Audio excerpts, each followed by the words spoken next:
Hi there, and welcome to my review of Pacific Rim Uprising.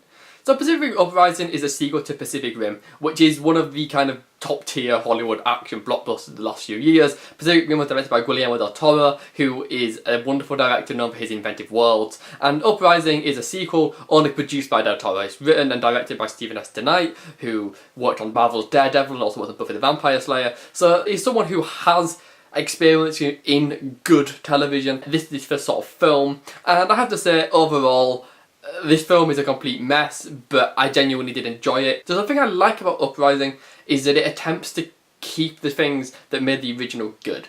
Namely, it attempts to keep the focus on characters beyond anything else, and also the intent to really build the world. Like, it has an interesting world to start with. I mean, it's fucking robots versus monsters. It's dumb, but it's kind of cool as a concept. And Uprising tries to keep that spirit up. It does spend a lot of time trying to develop its characters. The first thing to say is that the characters here are weaker, they're not as interesting, and the characters really don't go through that many interesting arcs. But it at least attempts to keep it character focused in a way that I respect. The action here is kind of different to the first one. It's much more brighter, it's much more colourful, you know, it's not rainy nighttime, it's colourful robots in the daytime hitting each other. And to some extent the action here has its moments. When there's some really original action set pieces, it's really damn exciting and charming. However, I have to say, Uprising really let me down in terms of the action, because the majority of it is quite bland. It is mostly things punching each other, and as much as there is some thrill of something punching something else, one giant robot punching another giant robot or punching a monster really isn't that exciting, and it is just a bit of a CGI fest. So speaking of the characters as well, in general, the characters here are decent. Just like in the first film, the lead character, this time played by Jaeger, is actually not that interesting. It's actually the supporting characters who are more interesting. So Charlie Day and Burn Gorman return from the first film, and they're nice kind of comic relief, and they also have some pretty nice moments. I think I like them just because of their quirkiness. Both films in the Pacific Rim series have been really serious with their characters, but then had this really dumb concept with the robots and the monsters. I kind of appreciate the two comic relief scientists because they're at least as dumb as the rest of the world. Another standout character in Pacific Rim Uprising is a character played by Jing Tian, a Chinese actress who's really sort of blown up a little bit in China. She's appeared in quite a few Hollywood films as well at this point.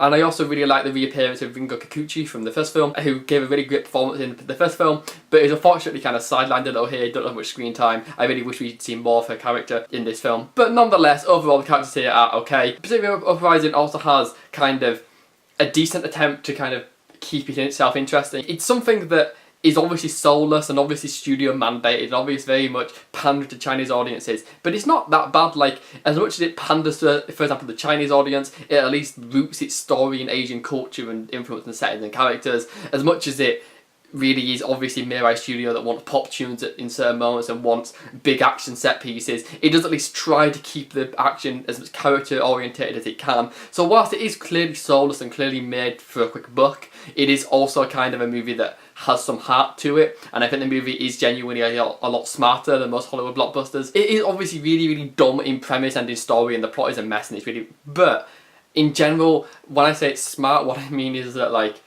no, fuck it, it's not smart, what am I saying? I think I just mean it has a bit of heart and soul to it, I guess. Like, it doesn't seem as soulless as it obviously is when you think about it. So yeah, Pacific Rim Uprising also has a terrible plot. I mean, obviously this is not a film you watch for the story, but if you care, it's pretty fucking predictable and cheesy and really quite poor in places. It does have one really good twist, but the rest of them are pretty shit. So yeah, Pacific Rim Uprising is not a film I think is at all good, because the plot's terrible, the action is mostly a mess, there's some interesting characters, but most of the characters are pretty generic. It's not a film I can ever really recommend. I have to say, overall, this is clearly a bad film. Like, it's just pretty fucking terrible in parts.